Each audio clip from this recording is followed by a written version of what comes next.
Thokozani bogogo nomkhulu salukwa sendoda lesugogo Bathini Mbatha. Ngani zakwethu namhlanje sikhuluma ngepower of ukuphahlela umshado wakho.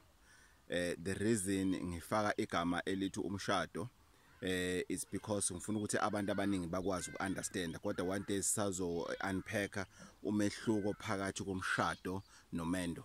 Kodwa namhlanje sikhuluma about ukubaluleka kokuphahlela and uphahlela kanjani umshado wakho during good times and during bad times. During good times I'm saying it's very important ukuthi don't wait for hard times ukuthi uzuphaphame ukuthi engathi izinto ziyonakala emshadweni ake ngiphahle njengendoda ngoba wena usuke ushisa impepho. And it's also allowed ukuthi umama wasekhaya suggest ukuthi baba wagcina nini nje ukuphahla la ekhaya engathi khona ngasahambi kahle izinto efana lezo. So and then ke bese kuba khona ukuphahla when things are tough. When things are tough, just when you say to yourself kuhamba kahle yonke into ihamba kahle, umakoti beyangasebenzi uthola umsebenzi, mina nina bala ekhaya bengasebenziseni ngiphile nami umsebenzi, ingane besingenayo imali ebhasari sesiyitholile, whatever reason, ukuphahla uphahlela umndeni wakho, ukuphahla uphahlela umshado wakho, it is very important. I've always said don't rush to ama issues edlisa and everything. You're wasting your time because sometimes udlisa umuntu onedlozi eli powerful angadliseki egule efe. Yingakho ngiyangithi abantu abaningi abasazi salukwa sendoda umavula kuvala emzini amanye amadoda ukuthi mofike kusesithi salukwa sendoda zilungise wena then izodila ngokunye later. So namhlanje sizilungisa ngani salukwa sendoda? Namhlanje sizilungisa ngokuthi siphahla kanjani. Right, ngani zakuthi siphindela kukhandlela uyellow no blue. Siphindela kuyellow no blue, but this time si add red. Why si add red? Because namhlanje sikhuluma ngokuphahla for umshado oku rock stage. Umshado obona kahle ukuthi awusazi ukuthi ufana ukwenzakaleni. Asiphahlele umshado osune flag ye divorce, then i-decision khona seyithathile, is either indoda or umuntu esifazane, i-decision suke sithathiwe. But I'm talking about ukuphahla uphahlela umshado obona ukuthi izinto azihambi kahle, kunomkhokha la kulomshado lena. There's this pattern of things that are keep on coming back. Anijabula ukuze kuphela inyanga nje geqe nijabulile, alipheli isonto nijabulile. Izinto efana nalezo, abanye bayagwazana, abanye bayisana ama police station, abanye bafaka, kunabantu abashadile abafakelana ama protection order endlini eyodwa, but none of them ofuna ukuhamba, meaning ukuthi they still have faith emshadweni wabo.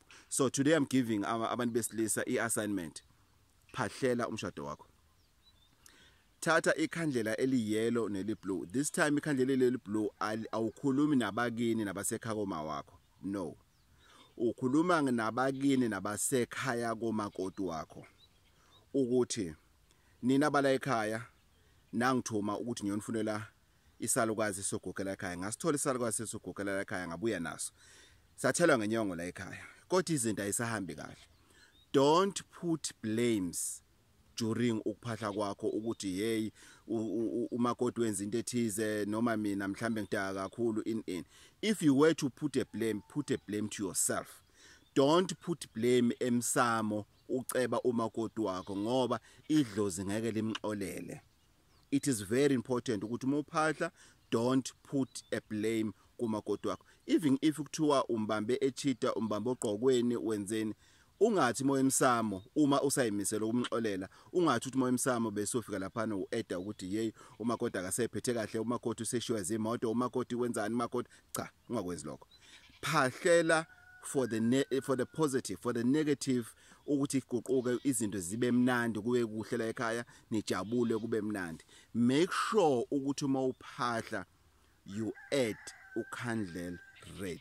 Red uzobe sekemele manje in i-protection, because uyotshela abakini nabakobo makoti wakho ukuthi lo mshado lona unefu elimnyama, sidinga i-protection. That's why you are adding ikhandlela elibomvu. bese ke u-add u-white at the beginning. Episode 2 I'll be showing this practical okwamanje ngiyayandlalela le topic yokuphahlela umshado. Then lapho uzobe usuno white, yellow, blue and red. U-white uzobe ecombine ingilosi ngoba kunengilosi yasemshadweni okuyingilosi yenu nobabili. Umuntu nomuntu ufika emshadweni anengilosi yakhe, kodwa emshadweni leyo ngilosi leyo iphenduka noma iguquka ibe ingilosi eyodwa, meaning ngeke nisadonsisana ngemimoya ehlukile, seniyinto eyodwa, senubambo lunye wena nomakoti wakho. So you have ikhandlela white that represent ingilosi yomshado, you have khandlela yellow, you have khandlela blue, one represent ikhakoma, one represent ikhaya lakini wena mkhonyana lawo umakoti ashadele khona. Then you have candle red. Candle red usuke emele isimo se protection yalomshado. So ingilosi yenu nomabili ifaka usibongo sala ekhaya, ifaka isibongo sikamakoti, bese kuba khona isimo sani se protection egcineni with a red candle. Chaza ukuthini? Usuke uphahlela ipeace. You want things to go well. You want things to be better. Awudubanga, you still have faith emshadweni wakho. Ungayi kuyophahla unamagqubu, linda uze uehle ugwebu ngaphakathi. That's when you can go uthi uyophahla. Ngoba umuzi yokuphahla laphana unamagqubu, umuntu wesilisa, ungwena ongamele impepho, uzofika laphana ucebe umuntu ongafanele ukuthi umcebe. Idlozi bese limphambanisela izinto.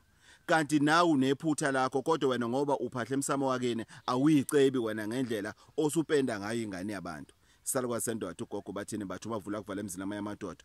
U-anti usha asilungiseni imishado ngani zakwethu, asenzeni sure ukuthi emshadweni kujajuliwe, ungavumeli ama-egos, ungavumeli i-pride iqede umshado wakho, kanti izinto zisangenzeka, izinto zisazoba right. Isalo kwasendoda 0828334063 0828334063.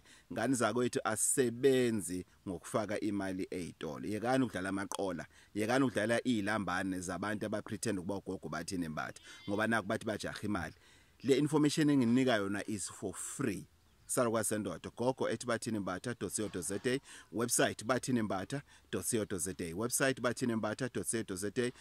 Also, you can check us on info@africanclinic.co.za, info@africanclinic.co.za.